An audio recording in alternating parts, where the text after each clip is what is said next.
Rahuri police ठाण्याच्या हद्दीतील म्हैसगाव येथील श्री क्षेत्र केदारेश्वर देवस्थान मंदिरातील दानपेटी फोडून रोख रक्कम चोरून येणाऱ्या आरोपीस राहुरी पोलिसांनी अवघ्या 4 तासात अटक करत तत्परतेने दर्शन घडवलं आहे। याबाबत मिळालेल्या माहितीनुसार दिनांक 14 मे 2026 रोजी रात्री 8 वाजेपासून ते दिनांक 15 मे 2026 रोजी सकाळी 6 वाजेच्या दरम्यान अज्ञात चोरट्याने म्हैसगाव येथील श्री क्षेत्र केदारेश्वर देवस्थान मंदिरात प्रवेश करून मंदिरातील दानपेटी फोडली व त्यामधील रोख रक्कम चोरून नेली होती। त्या प्रकरणी राहुरी पोलीस ठाण्यात गुन्हा रजिस्टर क्रमांक 526/2026 अन्वये BNS कलम 305, 331, 4 प्रमाणे गुन्हा दाखल करण्यात आला होता। सदर गुन्ह्याचा तपास सुरू असताना पोलीस निरीक्षक संजय ठेंगे यांना मिळालेल्या गोपनीय माहितीनुसार पोलीस हवालदार रामनाथ चाणप, राजू पुंड व पोलीस कॉन्स्टेबल गणेश मौड यांनी आरोपीचा शोध घेत सापळा रचून त्यास ताब्यात घेतलाय।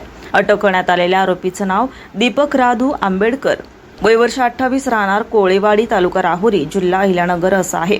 सदरची कारवाई अहिल्यानगरचे पोलीस अधीक्षक मुमक्का सुदर्शन, अप्पर पोलीस अधीक्षक सोमनाथ वाघचौरे तसेच उपविभागीय पोलीस अधिकारी जयदत्त भवर यांच्या मार्गदर्शनाखाली राहुरी पोलीस स्टेशनचे पोलीस निरीक्षक संजय ठेंगे यांच्या नेतृत्वात करण्यात आला आहे।